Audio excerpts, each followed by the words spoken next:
One and a two and a three. Guys, it is August 10th, 2024, 10:41 p.m., episode 2613.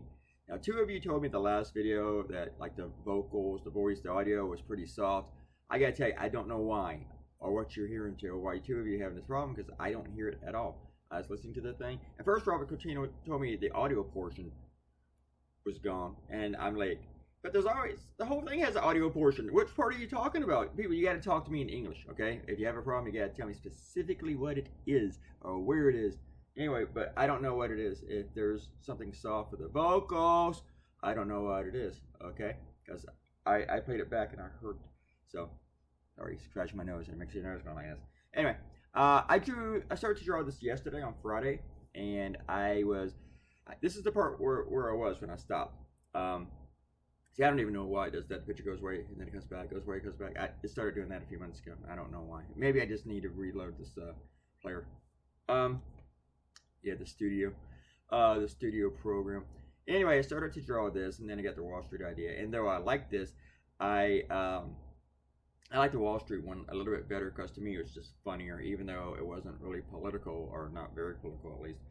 One funny thing that I forgot with the last one with Wall Street. Trump was blaming Kamala for the dip, for the one-day crash. And when it came back, what's weird, I didn't hear him give her credit for it coming back. See, the thing is, she didn't have anything to do with it crashing or with it rebounding. Nothing at all.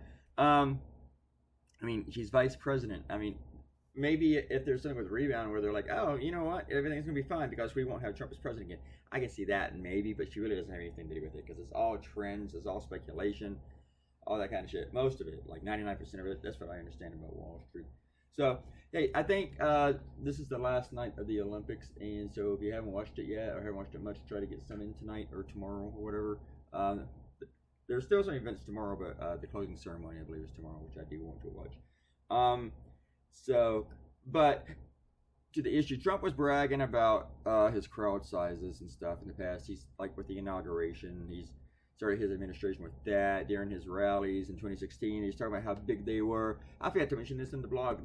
The person in 2016 who had bigger rallies than Trump was Bernie Sanders. He had huge rallies, and yet he didn't get the nomination. And having a lot of people at your rallies, it shows momentum typically. But if you got the same people at every fucking rally, it's just a fucking cult. And that's what Trump has. And Trump doesn't have the size as he claims he does, I think. But he was bragging that his rally, not his rally, but his speech on January 6th was as large, if not larger, than Martin Luther King's "I Have a Dream" speech, which is way nutty. That might have been Trump's biggest crowd, about 56,000 or so. And then a bunch of them went to the Capitol and staged their insurrection. And he's bragging about that, comparing it to MLK, who had about 250,000 people at his rally. Anyway, folks, time to go. I'm sorry I didn't give you all the shout outs. Goodbye.